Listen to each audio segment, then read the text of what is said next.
Hi, everybody. Hi, nice to see you all. If you haven't turned off your cell phones, that would be great if you would do that. Thank you so much. And I will say, one more time, that a reception follows in the spa in the basement of Case College Center right across the green. This evening, I'll introduce Henri Cole, and Tom Healy will introduce Jamaica Kincaid. We are no longer surprised that Henri Cole seems to go from strength to strength as he writes new poems. Those of us who had thought he couldn't do any better when he brought out the volume Middle Earth in 2003 have learned to think again. But who would ever have supposed that the well-known poet-critic William Logan, who has savaged almost all of the poets I admire, including most of the poets who appear at this Writers' Institute, I'm not joking, should say of Henri that he is one of the great contemporary poets of shame, that his books, The Visible Man and Middle Earth, are, quote, two of the most devastating books of the last 2 decades, and that his works feature an entirely becoming brute honesty and powerfully start in beauty but end in tooth and claw. Though it is tempting to feel that anything William Logan says about his contemporaries is not to be trusted, and with few exceptions he really isn't to be trusted, he does clearly understand what is distinctive and quietly overwhelming in the work of Henri Cole, and for that it is hard not to be grateful. Of course, we don't need William Logan to tell us what we want to know about the work of this poet, who has lately provided invaluable assistance in the interview he gave to the Paris Review. Really, a must-read interview in the summer issue of the Paris Review. There, for example, he says that he especially admires poems in which experience has been reduced to its essence.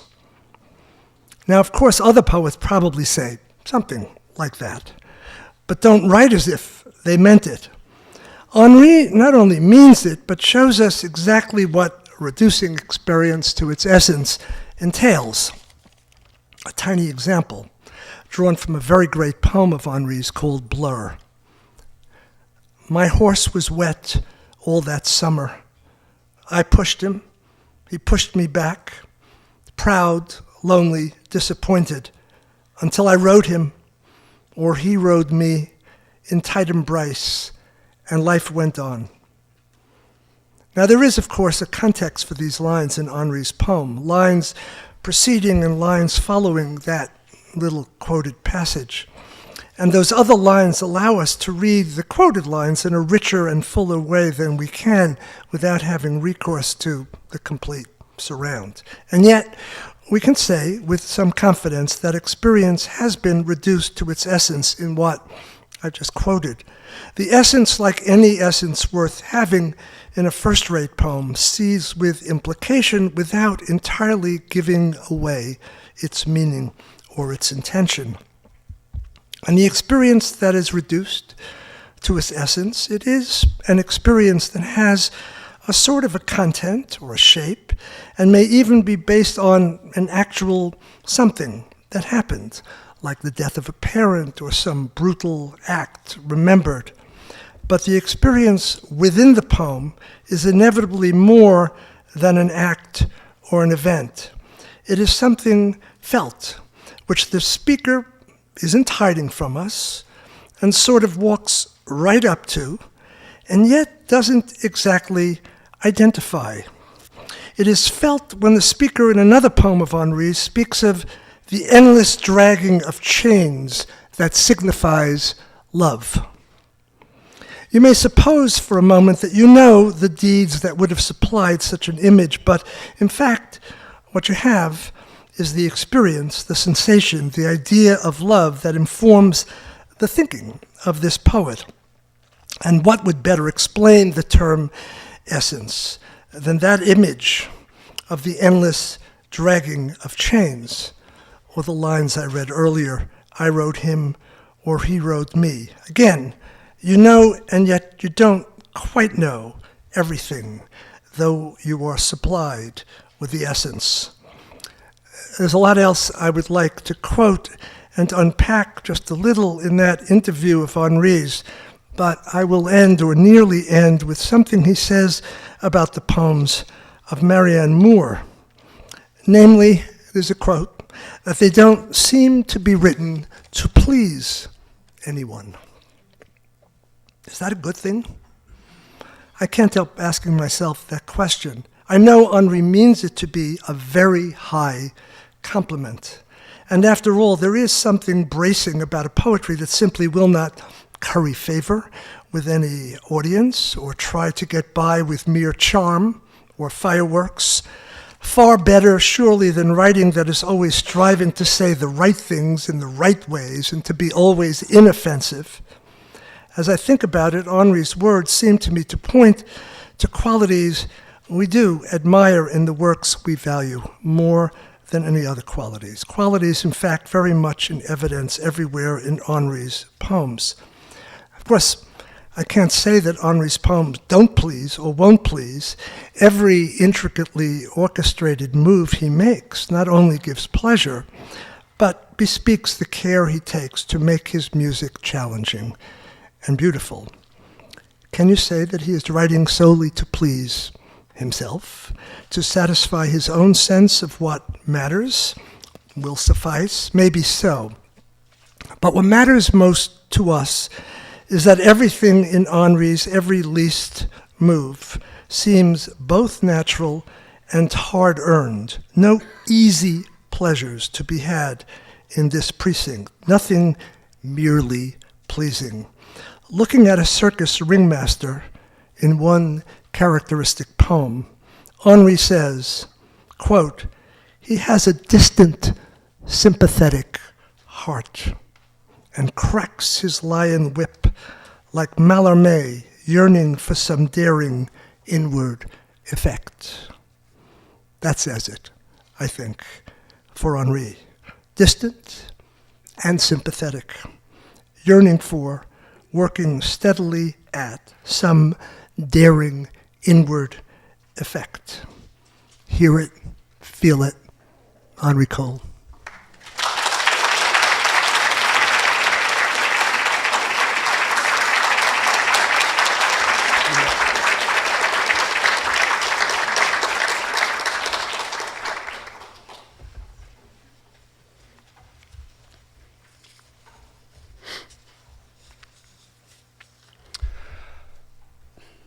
I want to thank Robert and Peg Boyers for inviting me to read with Jamaica Kincaid.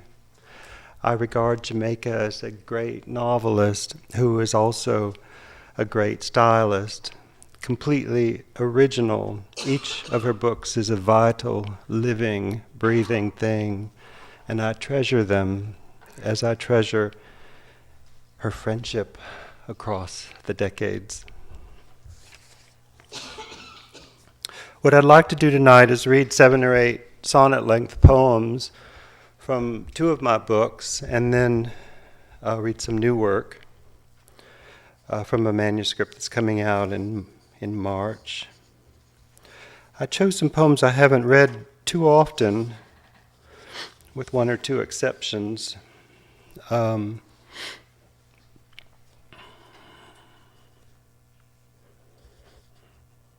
It's true that they're not meant to comfort, I think. I don't think that's the project of art. American Kestrel, where I live in Boston, I live adjacent to a park, and very occasionally this kestrel lands on my fire escape and we inspect each other, and that was sort of the origin of this poem. American Kestrel. I see you sitting erect on my fire escape, plucking at your dinner a flayed mouse, like the red strings of a harp, choking a bit on the Venus blue flesh and hemorrhaging tail. With your perfect black and white thieves' mask, you look like a stuffed bird in a glass case, somewhere between the animal and human life. The love word is far away. Can you see me? I am a man. No one has what I have. My long, clean hands, my bored lips. This is my home. Woof, woof, the dog utters, afraid of emptiness. As I am, so my soul attaches itself to things, trying to create something neither confessional nor abstract, like the moon breaking through the pines.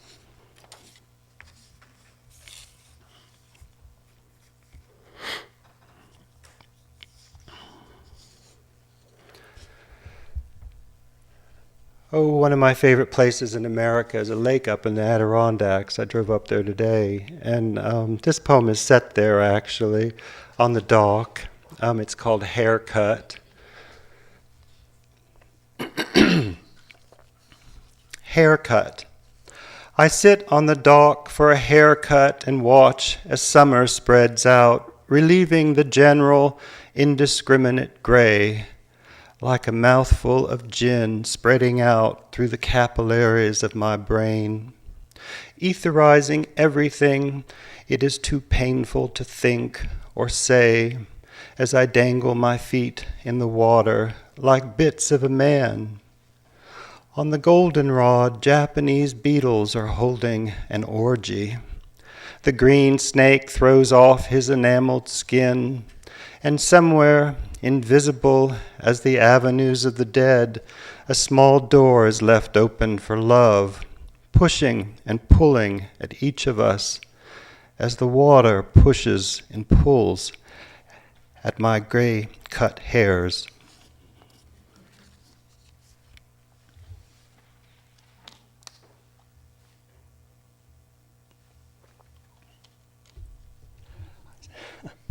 I see all my students sitting in the second row. I should thank you for a great 2 weeks. Yeah. And I see all my sexy colleagues sitting in the front row. So I thank you for a great 2 weeks.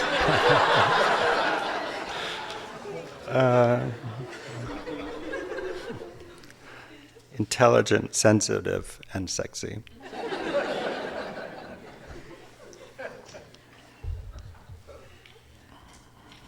One of my favorite things in summer are peaches, and that's really the origin of this poem. It's called Eating the Peach.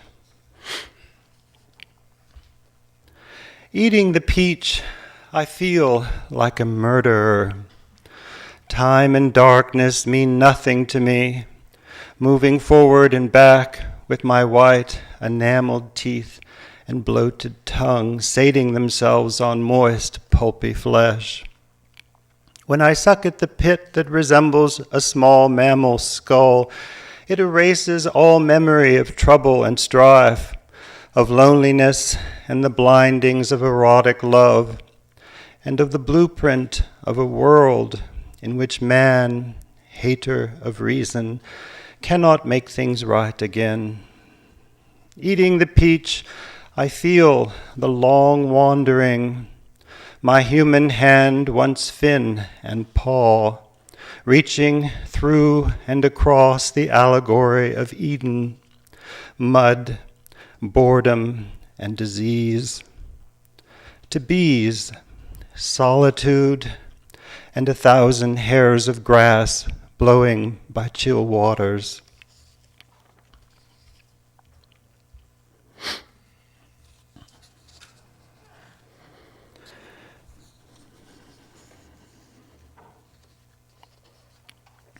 Up there in the Adirondacks, I took care of a flock of hens one summer, and that was really the occasion for this poem called Hens. It's good for the ego when I call.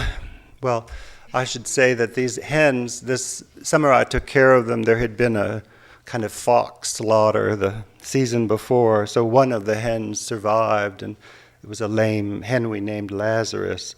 So Lazarus appears in my poem.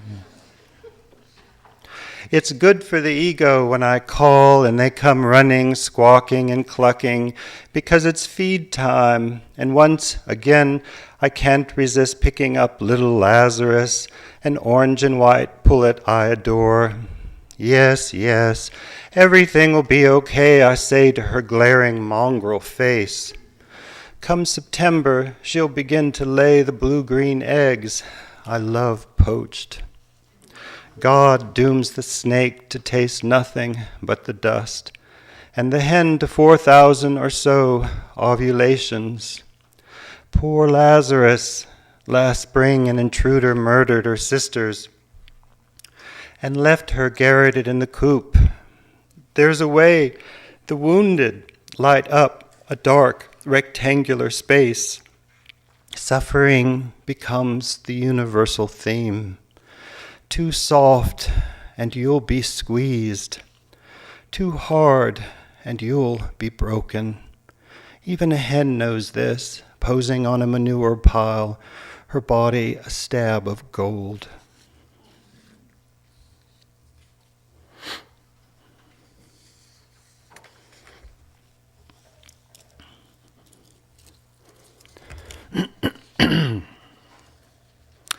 This is another dock poem about a dock spider called Henri Spider.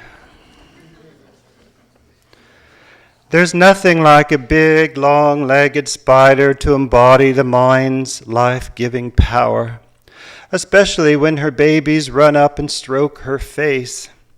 If she has a face, soon it will storm and all of them will drown.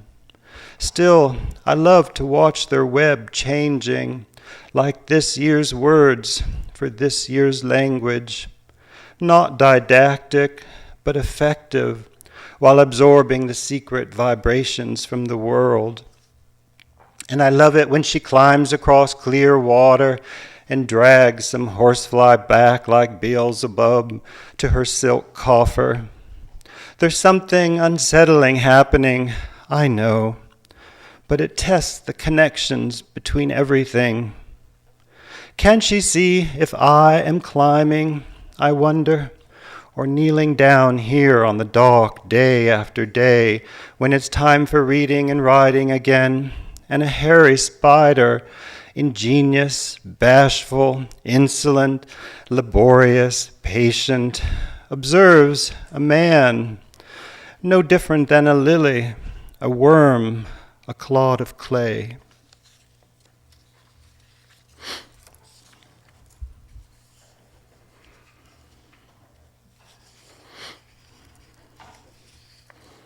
I think I'll read one more of the older poems. This is called Sunflower. It's a poem about my mother in her last years.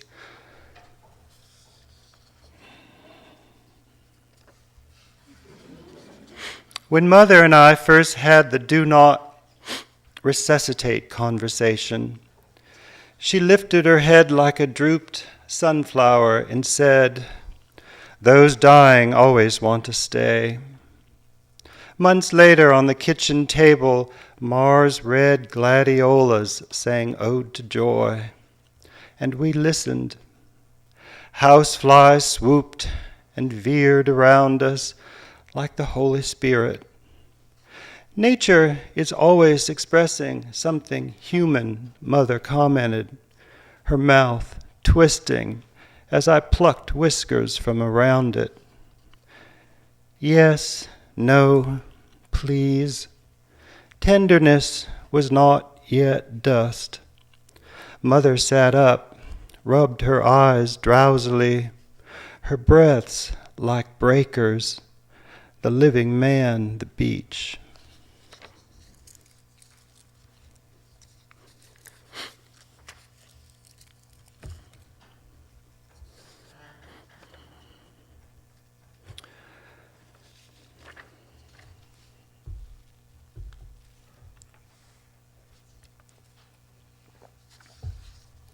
I have a couple new poems about textiles, Afghanistan textiles.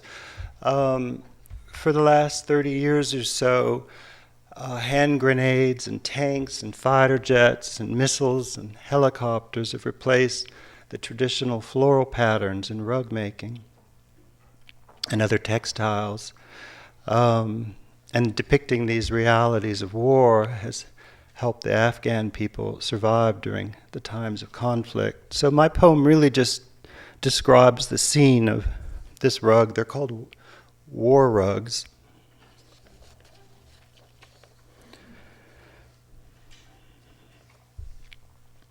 My poem is called War Rug.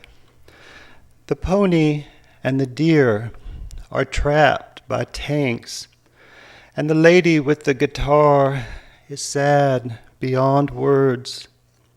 Hurtling across the sky, a missile has mistaken a vehicle for a helicopter, exploding in a ball of white flame. Upside down birds, red specks of knotted wool, glow above the sideways trees. Hidden among plants, a barefooted boy waits like the divine coroner, aiming an assault rifle at something, enjoying the attentions of a gray doggy. Or maybe he is already dead.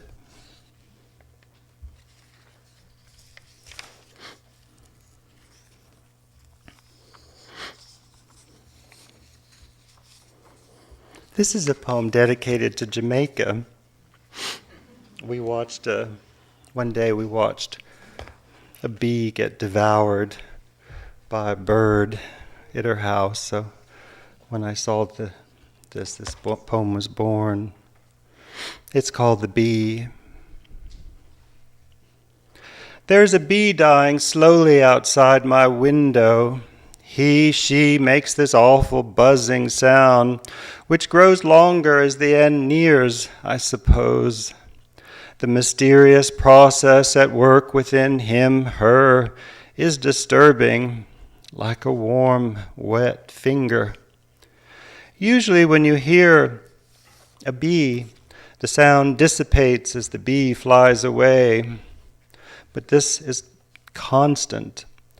So constant, I think, maybe this bee is stupidly in love with me, or the buzzing is inside my head and will become over time a friend, a new kind that doesn't go away, even after lots of sex.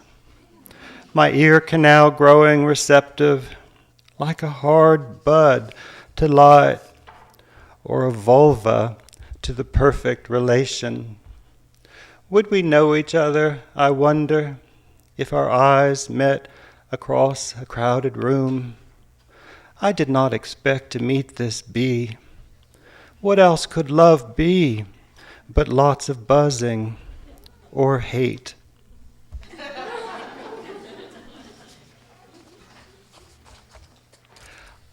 My students will recognize I had them write a poem with the word vulva in it, so you know where that came from. At least I put my money where my mouth is. Okay. Let's see. This is called Sphere, just a few more.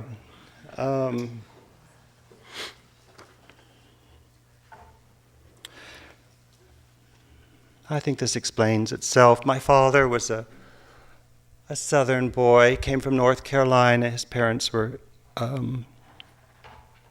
farmers. And he emerges in this poem. It's really a poem about him. Sphere. Sir, I don't have no black tea, the waitress replied, so I ordered Black Label instead. It was summer, and the fragrant white flowers of the black locust had awakened like fairies or obscure matter. A black bear clothed in thorns made a mess of the bird feeder.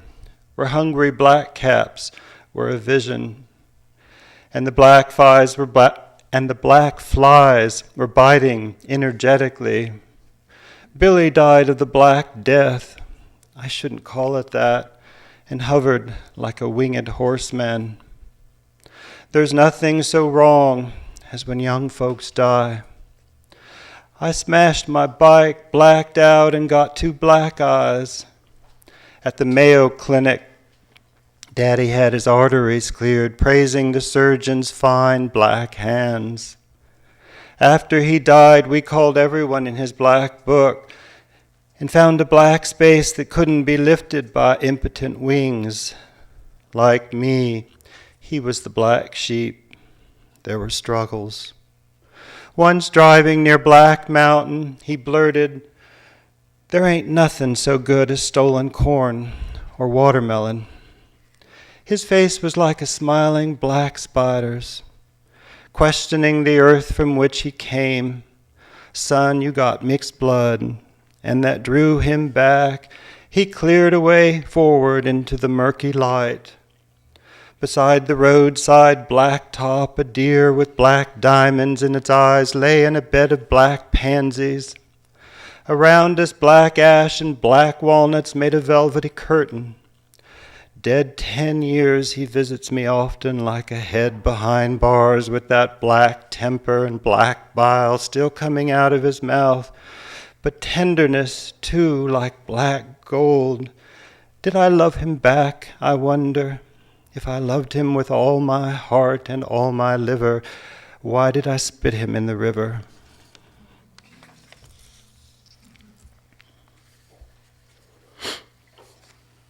I think I'll just read 2 more.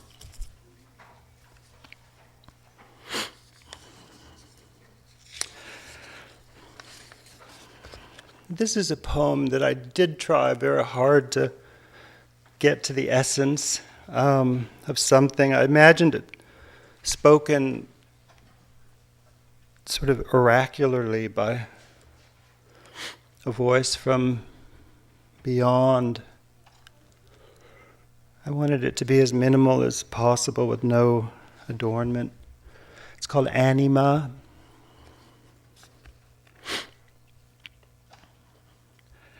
After he came back, I accidentally made the sound that meant I belonged to him and felt it to be true.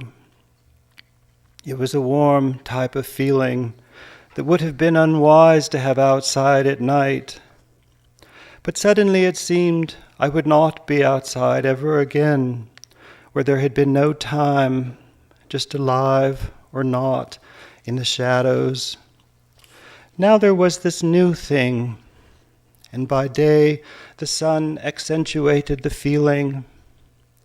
Then, in the moment before it happened, I thought, but I belong to him. Nevertheless, it happened. I died. Though even dead, some of me stayed in bed with him and couldn't believe it. Just let me be here forever, it thought. I'm not done.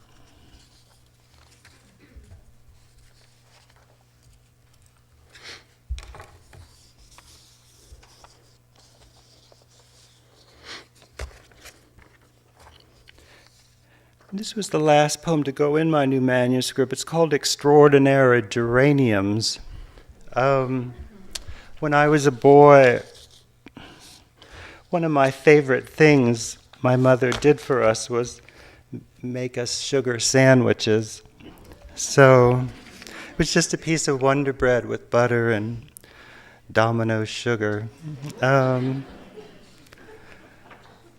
was kind of love food, I suppose. So occasionally I fix myself a sugar sandwich, which is what occurs in this poem. Extraordinary geraniums.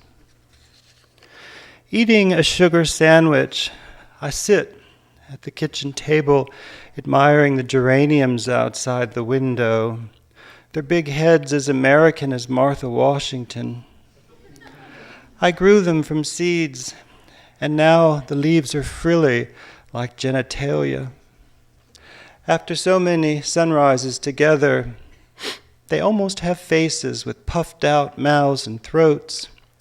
And when night falls, they mix glamour with the gutter like Paris or Rome. But in the morning, they're themselves again. As birds hover in the distance, hunting on the wind, using their tails to equilibrate, pushing their shoulders forward and back to rise and fall. I love this backstroking or upstroking, which the sparrows use too when they fly right in front of my car. Lately, my vision has been graying a little at the edges, but these geraniums with their fragrant leaves and this gritty sugar sandwich make me feel my whole body and my whole mind superimposed at once. It's the opposite of self-obliteration. If I think, where am I immediately feel I am here. Thank you.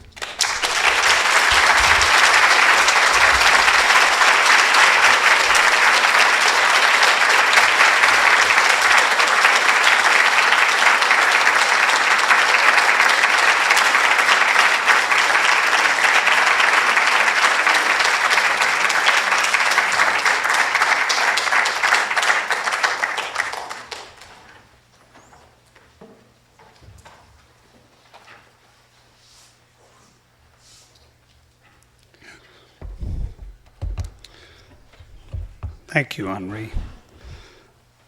I feel like an interloper between these two great friends, and these two voices of such beautiful lyricism and such uneasy beauty. So, the writer Hilton Alls and I were sitting in my living room last Saturday having mixed drinks. Mine was vodka, his was soda. I told him I was going to introduce his friend Jamaica Kincaid tonight, and I told him I was going to begin, "Dear reader, Jamaica Kincaid is going to hurt you. She is going to hurt you badly, and you will deserve it. You will deserve it, and you will like it." "Let's switch drinks," Hilton said. In 1996, Jamaica Kincaid hurt me, and I hated her. Hilton Alls said, "Please tell Jamaica I love her." And he left my living room with very wide eyes. He held my hand. "I love you too, Tom. Report back," as if I might not make it back. In 1996, I hated Jamaica Kincaid when her brother died of AIDS and she wrote her memoir, My Brother. This way of behaving, this way of feeling so hysterical, so sad when someone has died, I don't like it at all, she wrote, and would like to avoid it. It's not as if the whole thing has not happened before. It's not as if people have not been dying all along, and each person left behind is the first ever left behind in the world. What to make of it? Why can't everyone just get used to it? I was so tired of so many friends dying, I didn't want to hear these questions. It made me only angrier that they were so eloquent and unafraid. They were hard to ignore. Truthful writing is hard to ignore. Things that piss you off are hard to ignore. The unsentimental, rigorous beauty of Kincaid's anger at her brother's passive, wasted life stood out, made me learn to trust her as a writer, read more of her. I read My Brother 3 times, studied how and why it worked, what she was doing. This is how she's described writing My Brother. His life was a passive event. It had no shape. His life was sort of waiting to happen. So one could say only that he never lived. He sort of died all the time. It was one of the frustrating things in taking care of him that I sometimes seemed to care more whether he lived. I didn't like that. He sort of died all the time. This is the crux of it, a critical obsession of Kincaid's.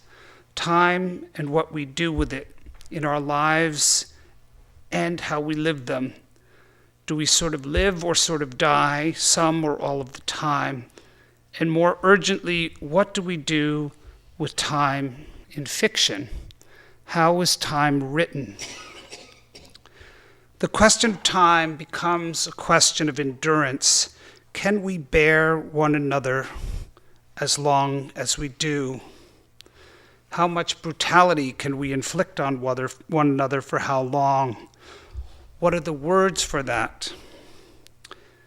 I suppose I hope by setting a particularly brutal ancient rite in the present and my own village to shock the story's readers with a graphic dramatization of the pointless violence and general inhumanity in their own lives. That is not Kincaid. That's the famous short story writer Shirley Jackson in a letter dated today, July 24th, 1948. Fast forward 66 years later to the Shirley Jackson house in Bennington, Vermont, the house where Shirley Jackson entertained with her husband, chain smoked and got fat, addicted to painkillers, and died of a heart attack in her sleep at 48. In this house, a particularly brutal ancient rite took place, the demise of a marriage, its torture, its pain, the graphic, pointless, inhumane violence people do to one another. We know it's true because we do it to one another. Dear reader, Jamaica Kincaid is going to hurt you. She is going to hurt you badly, and you will deserve it. You will deserve it, and you will like it. This is See Now Then, the story of the Sweets. Why do we seem to know our way around their lovely, terrible house, the Shirley Jackson house? Its family and neighbors are given mythic names. Homer is in a coffin in the opening pages. The children are Heracles and Persephone. Not because Kincaid thinks her own children are gods, though she may, but because she knows we all think of our lives in mythic terms. She said in an interview last year, the thing about invoking myths in everyday life, as we call it, you are not you, but in your mind's eye, something bigger than you is going on. Things are bigger than we are bigger than the things we see. We stand still, and then we are bigger, and then we move around much more. I've been surprised how many people misunderstand this insight and intention, which is not some trivial claim or indulgence in the narcissism of our moment, but is flaying the skin to expose our deeper delusions of grand purpose and exaggerated meaning.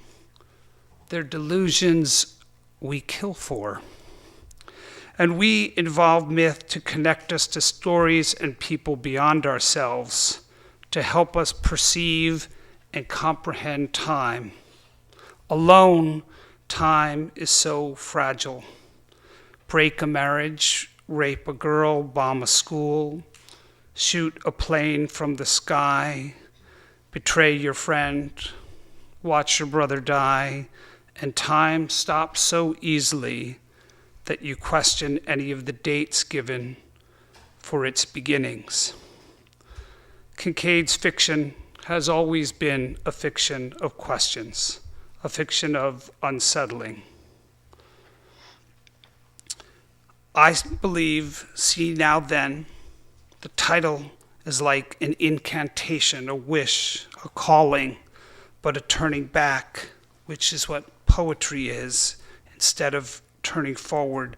See now then, not this. I believe it will stand as a great work of philosophical investigation of the modern family and how we understand it, or it understands itself, or if there is a diminishing self even to understand.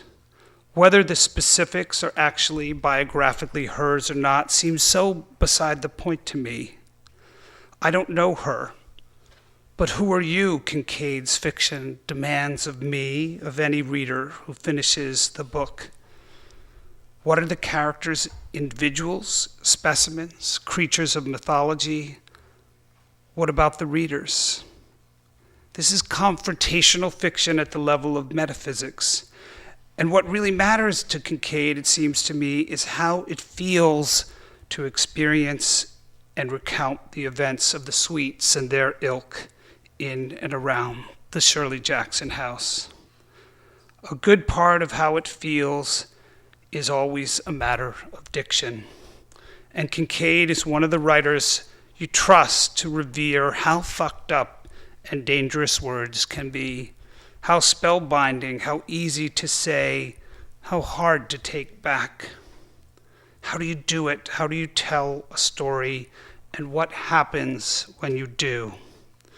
Kincaid's fiction, of course, has always been about these questions, and it's always been about these questions being about its sentences, long and lyrical, in which you can hear the sea and slave ships, the cadence of folklore and narcotics, children's stories, Dr. Mesmer, the sirens, the hip-hop playlist on her son's phone.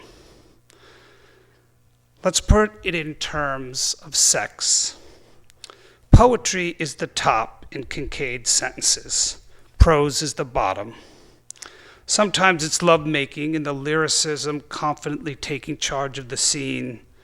The time of us is when we hear Mrs. Sweet described as, quote, beautiful brown, a brown that glistened and shone, a brown so unique to her, no other Mrs. Sweet could ever be brown in that way, so glistening, so shiny, so glowing.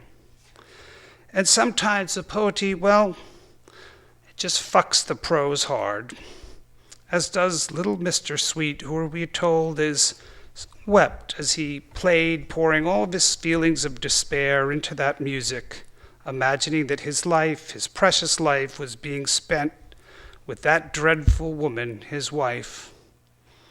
That's lovely, melodic writing, but it's the foreplay. He was such a small man. Sometimes people mistook him for a rodent. Proust said it was grief, not happiness, that develops the powers of the mind. He also liked to masturbate while watching hungry rats kill one another. Jamaica Kincaid tells the bruise of truth. Let me just end with evidence of that in one of the funniest interview exchanges I've ever read. Questioner, why this insistence on provocation and unpleasantries, on saying that daffodil is not just a daffodil, for example, because of the way it was cultivated, who cultivated and who sweated over it? Kincaid, I don't know how to say it without sounding pompous. Why this insistence on truth? Jamaica Kincaid.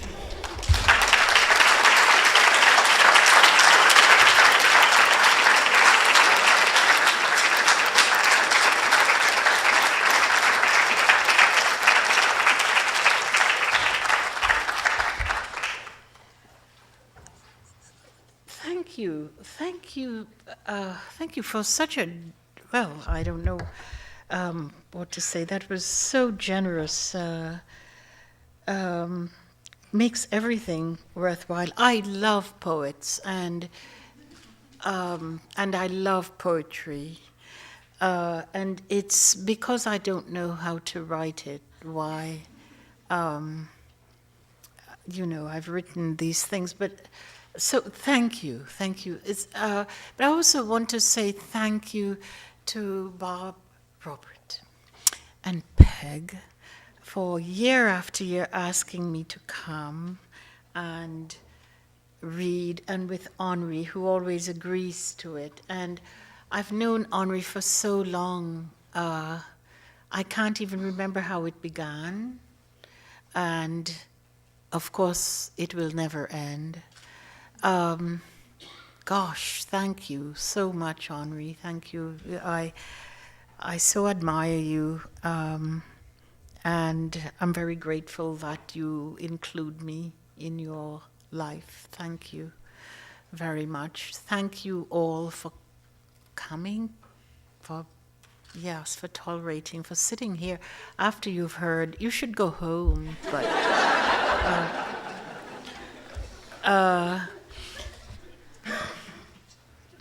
and I thank, Robert. Where's Peg? Where did she go? Oh, hi. I started to write this book, See Now Then, here, and I would read the first chapters. It was called In the Village, and I used to say I never rewrite, and I don't. There are chapters of this book that I read here that are not here in the book. They were sort of the skeletal framework of the book, but you saw me through it. I think I never acknowledge enough, even to myself, how part of this book, this experience here has been. So thank you very much. And I think maybe until this moment of listening to you, I didn't think anyone read the book. I know my friends tell me they've read it, but they're my friends. What else can they say? But I think I just never heard something that I was trying to write. I never heard anyone say they heard it too. So I'm very grateful to hear you speak of it. The book is not autobiographical, though it is completely autobiographical.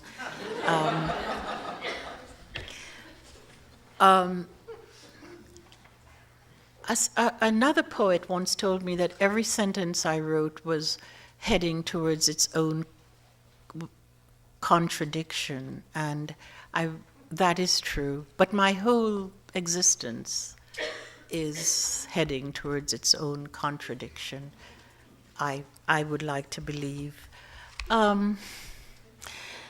Yes, this book is about a family who lives in New England, and I'm so glad you told how, because then I don't have to read the beginning. Yes, they live in a house called the Shirley Jackson House. The family's named Mr. and Mrs. Sweet. They have no names. They're not Dick and Jane, for instance. The children are named Heracles and Persephone. There are two of them, and they're always called the young Heracles and the beautiful Persephone, and they have no other, I give them no other attributes. And if you want to know their attributes, you will have to read The Library of Greek Mythology by Apollodorus. I should have, if I was that author that you introduced me today, I would have put that in the back. See Apollodorus. What else can I tell you? Yes, the main character in the novel, which no one ever says, is time. It's not the family at all. I was trying to understand what time really means, because I once read, well, not because, but I also once read that the atmosphere we live in is the result of 100 million years of rain.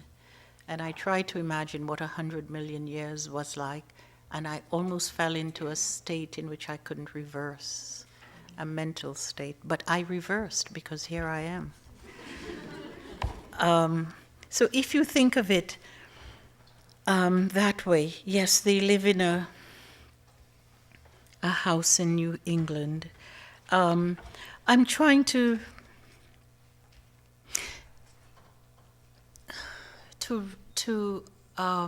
read to you. If you've never read this book, I'm trying to read parts of it to you to make you perhaps go out and buy it, but in book form, not e-book form, because in book form I get a better royalty.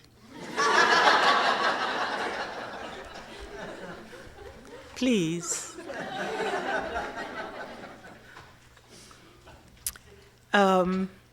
So how to make you buy this book as a book? I'll start in the middle and then go to the end, and then you'll have to read the beginning in book form. This is the life of the mother, Mrs. Sweet. That afternoon, I may have read this. I asked Henri if I've read anything of this part of the book here, and he said, "Oh, go ahead, it's a whole different set of students. They haven't heard it." And I said, "But Peg and Bob..." That's just what he said. He said it doesn't matter. So,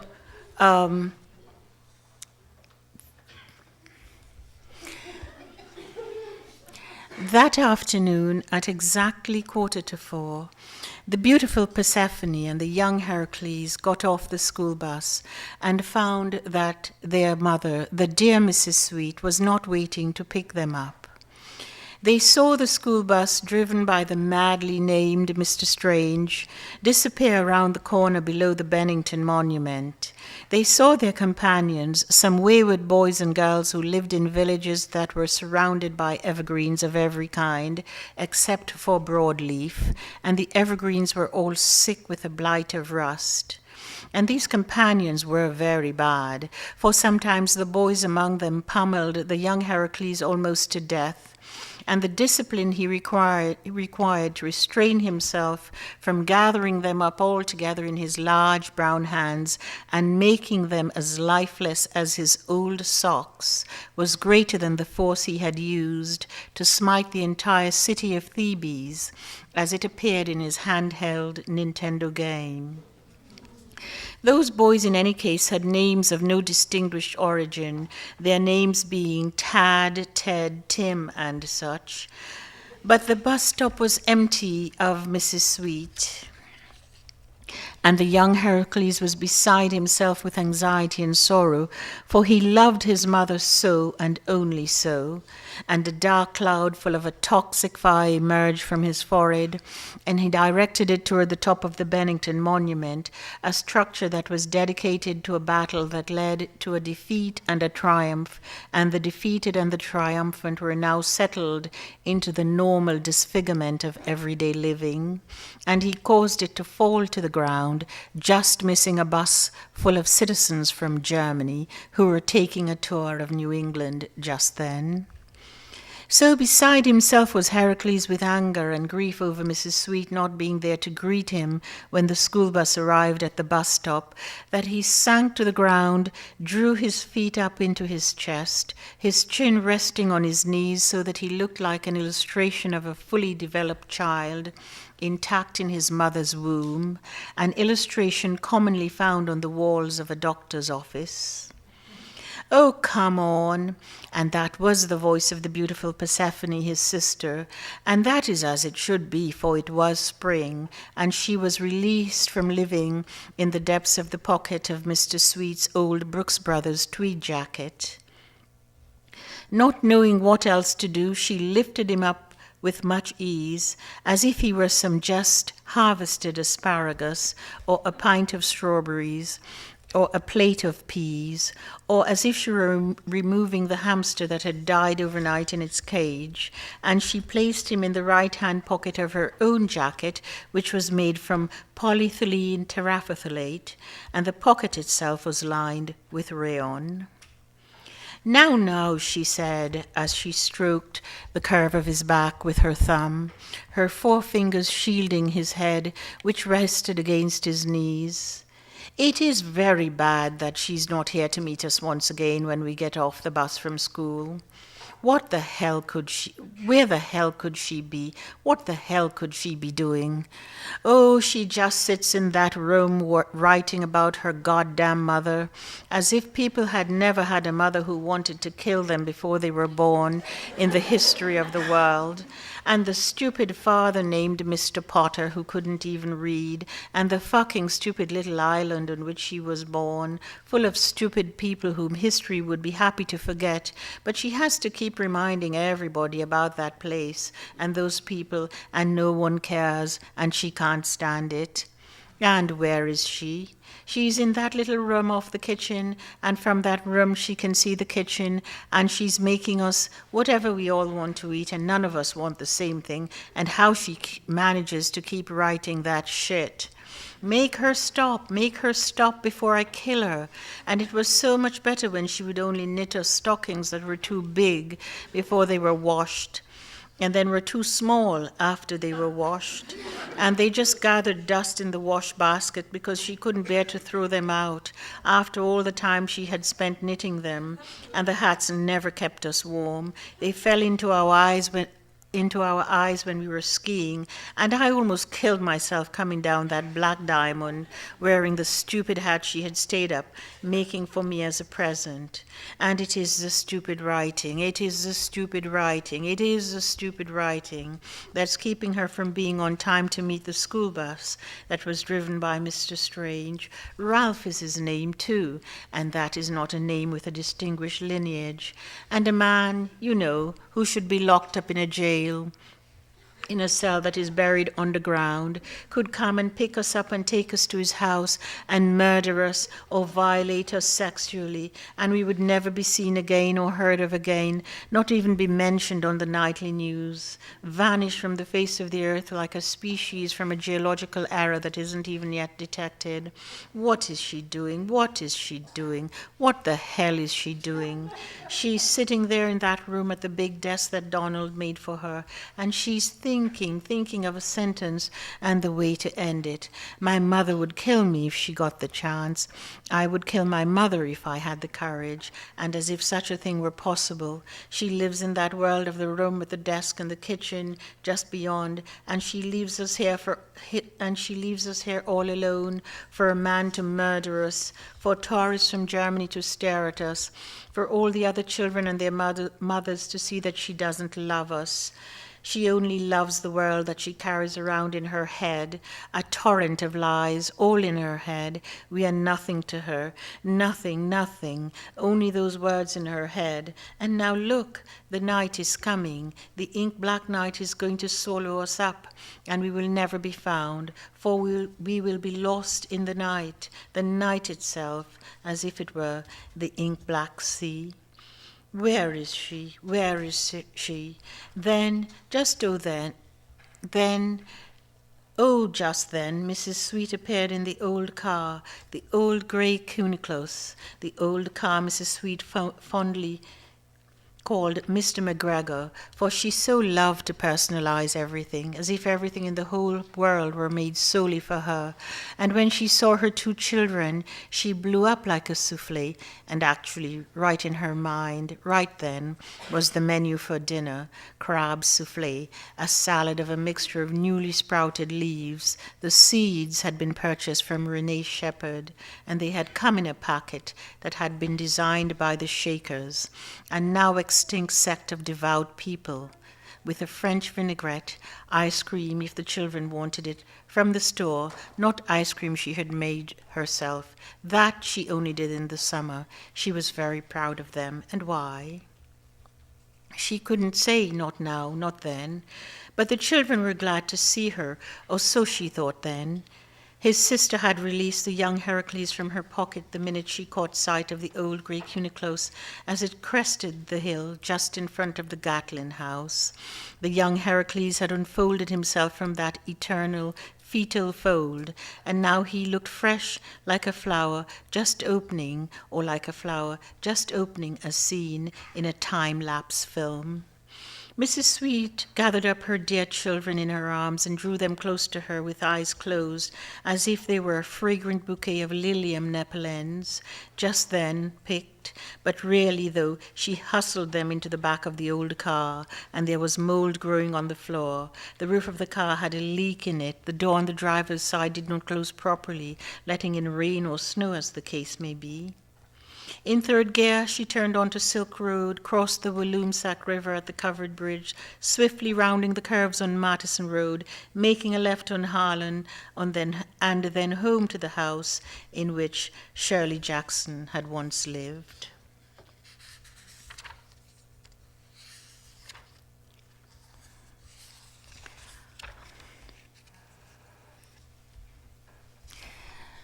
But life, real life, the way a life unfurls, is never as you have imagined it. So Mrs. Sweet said to herself, as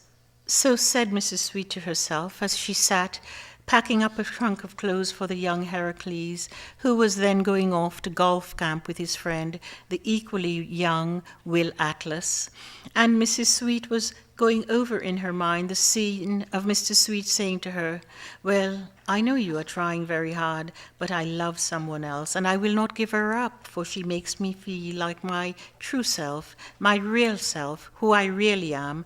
I am in love with a woman who originates from a far different climate and culture than the one you are from, and she's very sweet in nature, quite like me, and she plays all the Brahms, everything, with 4 hands, even though she has only 2, just like everybody else. And she is young and beautiful and can bear children who are beautiful and sweet in nature like me, and they will never need Adderall." Mrs. Sweet then, that is, while Mr. Sweet was saying all those words that made up sentences and made sense and yet didn't, for that little man, dressed in corduroy trousers, and a wool plaid jacket that was in the style of a gentleman hunter in rural England, and saying those words that broke her sweet heart. She could not have had anything to do with such a person, but all the same, that man in those clothes was her husband, Mr. Sweet. And then right then she understood all the little scenes that had come before.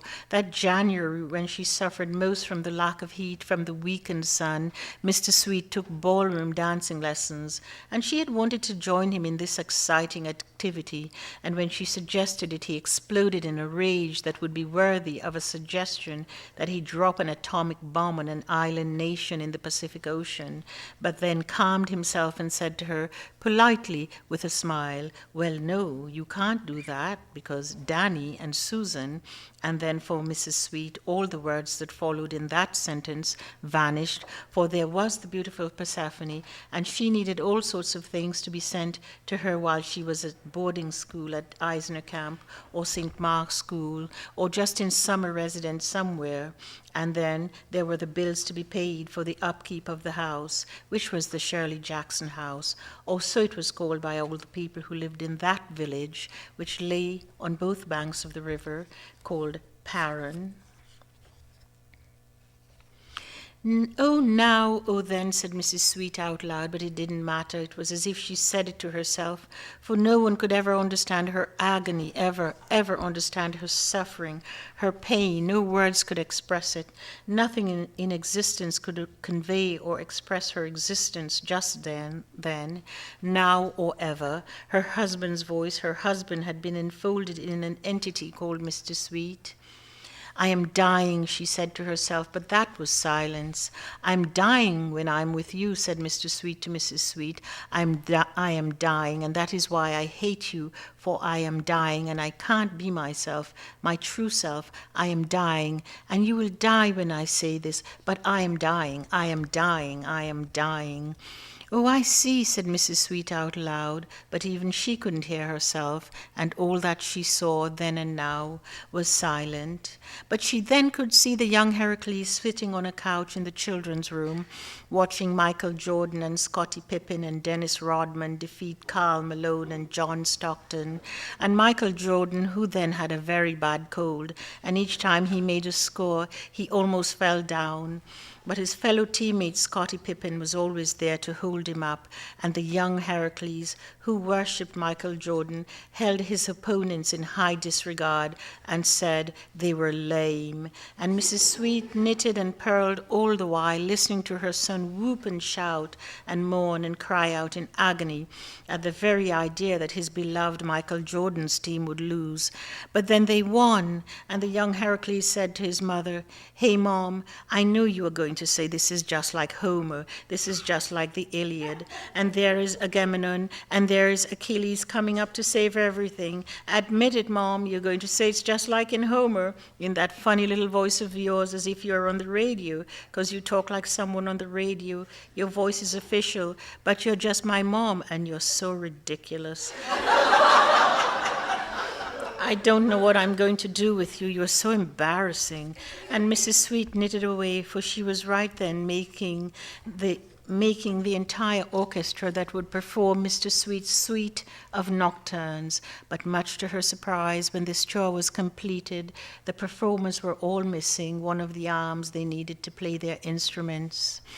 So inevitable are the series of events seen over your shoulder as you glance back from the series of events that stand before you. And in your own mind, you can see the series of events that are to come, that are arrayed before you, and they appear as if they are in the rearview mirror, but only in reverse, only as if the rearview mirror could make visible the thing that has not happened yet.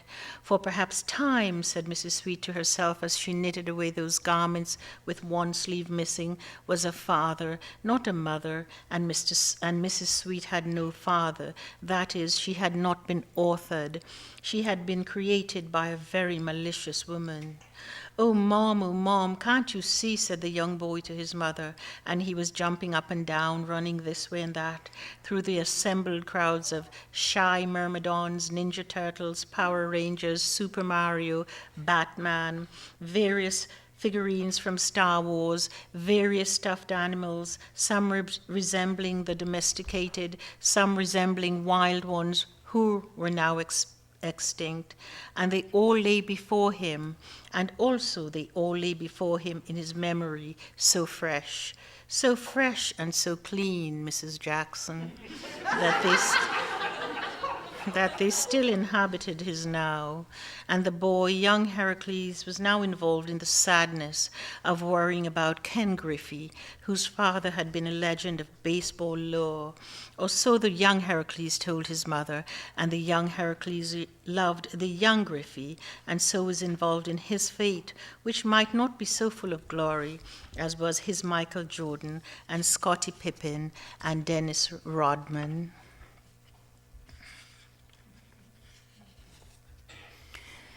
Things change, Mr. Sweet was saying to Mrs. Sweet. Things change, but that was the harsh version, for he was in a state of rage. His voice was like a Wilkinson razor blade, newly emerged from that ironmonger's factory. His arms jabbed at her, but stopped short of making contact with the inconsolable mass of flesh, heaving with sorrow and then resting from that.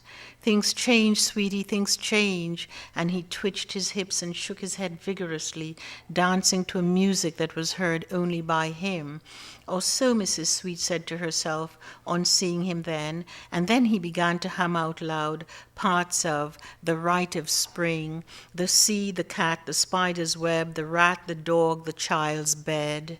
And after he was done with that, he said to his wife, now shorn of her former dignity, Mrs. Sweet, and she was wearing a lovely brown dress made by Lilith, I never loved you, you know, I never loved you. Not because you were unlovable, though really you are. No one could love you, not even me who knew nothing about love then. But now I do, and I see that I never loved you.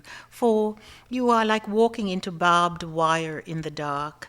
You are like an invitation to a tea party in an ant nest. You are like, I can't any longer right now think of what you are like. So said Mr. Sweet to Mrs. Sweet, and just then, right then, she was so beside herself with grief, and she wept, and her tears watered the primula capitata, which she had planted under the giant white pine tree, and so her tears were most welcome by that delicate plant, native as it is to the moist regions of the Himalayas. And she wept, and Mr. Sweet spoke to her as if she was, and Mr. Sweet spoke to her as she was bent over the parched primroses, themselves wilting and prostrate on the ground, suffering from the harsh conditions under which they were forcibly being cultivated, in the crotch of the roots of an evergreen native to Canada, though they came from the Himalayan region of the world. And Mrs. Sweet wept and wept and wept some more. For Mr. Sweet said then to her, "You are just crying because you know the children and I will never forgive or forget the terrible things you have said and done." And that made her die a death in which she was still alive, not dead at all, but still alive and yet dead, for he showed her life as she had been living in it. The moment when the beautiful Persephone had to be put to bed at dusk, but she resisted it always, for she wanted to be with her parents. They did things that were mysterious to her, and she would delay that moment when she would be placed in her crib, for she had not yet outgrown it. And the thickly woven cotton blanket would be drawn up and carefully arranged under her chin, for her arms were folded up into her body like a bird, if you were baking it as a delicious dish to be served for dinner. Mrs. Sweet died, and in this way she lived for a long time, dying over and over again, never coming to a rest, a state of not then, not to come, not to have been, only now, only die and die and die. And Mrs. Sweet died. She did die, and never again wore the denim jodhpurs that had been given to her by her friend Rebecca, who had seen them being worn by municipal workers in Japan when she was on a visit there.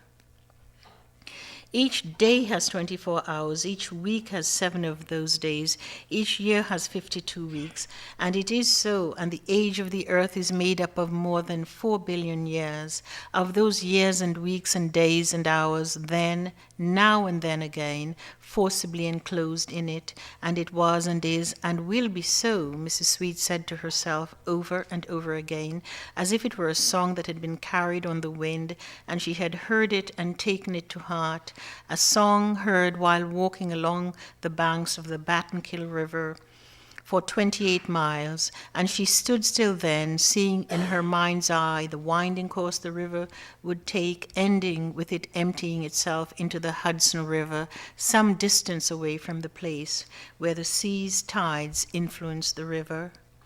All that is to come will change the way right now is seen, right now is so certain, right now is forever. What is to come will make, distort, and even erase right now. Right now will be replaced by another right now, and right now is all there is, and all there is over and over again, and no welling up of the fluids in the individual stomach. A universal metaphor for the unstableness of the whole human enterprise as it is experienced by the person making breakfast for the litter of domesticated mammals before her or him, and the boy and girl with Game Boy or Super Mario in hand, as the case may be, no matter how it is heard, no matter how it is felt. And it is such a disappointment right now, for right now is always so incomplete, or so we feel, and that is a blessing, for it transforms then into what will come, all that will come, even though all that will come must contain right now, and the unfathomable longing for the then, that time to come, after the earth was Precambrian, Hadean, Proterozoic, Paleozoic, Cambrian, Ordovician, Silurian, Devonian, Cretaceous, lower this and lower that, and then upper that too, and then Cenozoic and rifting and volcanic, that time to come after the earth was itself. That time to come was the time that had been before, for beyond the earth's boundaries was all that had made it, was all that it had been and is, and the future was the past, and the past, which is then, it is always then, could be found in the periodic table, and Mrs. Sweet looked up and saw that pinned to the doors of the pantry was a map illustrating the principles of that thing itself, the periodic table. The beautiful Persephone showed an interest in chemistry, and her mother had purchased it and placed it there, and then Mrs. Sweet looked out the window through the panes of glass that separated and shielded her from all that lay outside the Shirley Jackson house, the house in which she lived with her children and her husband, and she could see a landscape so different from the one in which she was formed, that paradise of persistent sunshine and pleasant weather, a paradise so complete it immediately rendered itself as hell. Outside now there was spring, and in it On the banks of the River Paran and stretching out onto the flanks of the Taconic and the Green Mountain ranges were large trees, some of them evergreen, and some of them deciduous and right then in bud. Thank you.